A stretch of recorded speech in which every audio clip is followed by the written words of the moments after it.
but game number 3 has got a look. I would be. It makes sense with the top half of the map and getting a lot of agency for KL. But to me, the Renata also can deny the Urgot, right? Like Fear Beyond Death and Bailout. There's an opportunity there, but instead it's going to be much more aggression in the early to mid game. A lot more setup here.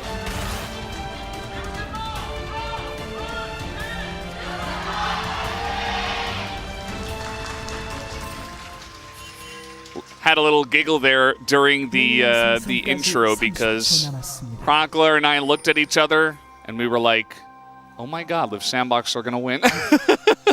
I don't know about the series, and I don't even know about this game, but you know, maybe just a couple too many 3-0 votes for KT. That's what did it. Maybe. I'm not sure.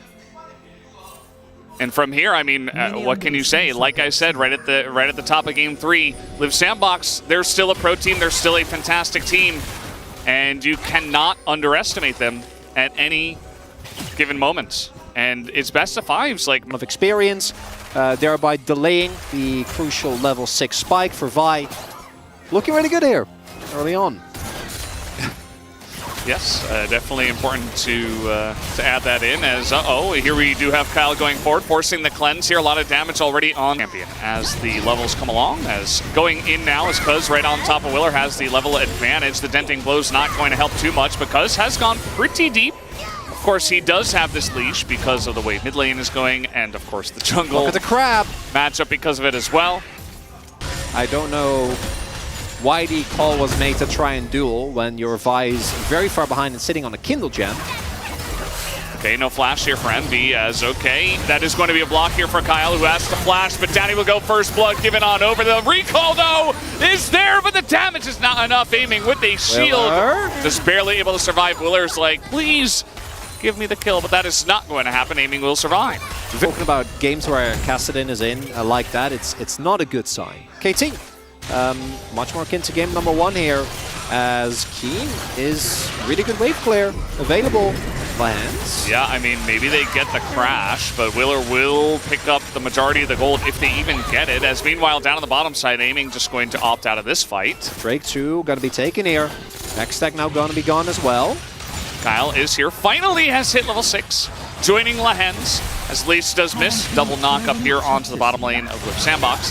That is the Hex Soul given over. A third Cloud Soul comes in. Bertle now just being chased down the lane, not in a very fun spot, but gonna all out underneath the turret, but guess who's here? It's Cuz! As Aiming baits him in, and Cuz will collect. He was on a ward. Bertle overstepping that crucially. Only enough, you know, after Bertle all. Neville. Well, Bertle in a little bit of trouble here now as KIIN looking for it. Cuz going to land the charge as he does push them into the turret, but I think the damage is there. Fear Beyond Death. As down he goes, 9999 damage. And that will be the end of the Cassante once again. And there's not really any counterplay. There's no objective in the map. BDD isn't diveable, and more plates going over. That's the best part here for the play from KT. Right, you get that kill, but then you have a W max Urgot that, as the plates are dropping, this picks up 2 freebies. Yeah. And closer, oh boy. Looking for aggressive angles here without vision, as here comes Willer. He's down 2 levels and he's alone. He does have Leona making his way in, but a little bit far away as Willer still trying to make this play happen. Another Q comes in and maybe he just solos him as Flash in and Willer takes him down. Somehow, some way. I mean, KIIN, we saw he was sitting on 3,300 gold. Turret doesn't even have to go into the Feather Storm. So meanwhile, Cal trying to beat this one because it's so tanky. Double knockup comes in and Envy is sniped from downtown. Doesn't even flash or Feather Storm or anything. Just dies as now the rest of the team is coming in and Willer's just going to be caught underneath the turret. Has to go in for the ult, but 3 kills to the side of KT. There should be close to level 16. Oh, deep TP.